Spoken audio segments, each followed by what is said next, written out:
To another developing story now, a woman is dead while a man understood to be a JDF soldier is in police custody in relation to her killing in Manchester. Detectives believe the man used a knife to kill his common-law wife during an argument at their home in the Three Chains district sometime after 3 this afternoon. The woman has been identified as Tanzia Dunkley.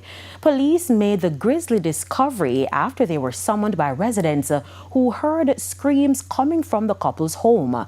The man was also reportedly seen walking along the street in the community with blood on his hands. Scores of residents gathered near the scene. Many were in shock over the incident. Realize they're just sinful. They live a sinful life. Do not regard and know this man has committed the murder or allegedly committed the murder. Somebody has lost a daughter. He's going to eventually lose his freedom.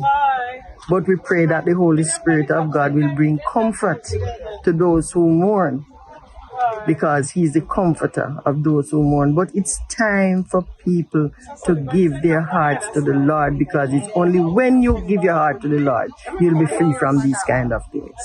Everybody is in mourning because it is said that this has never happened here.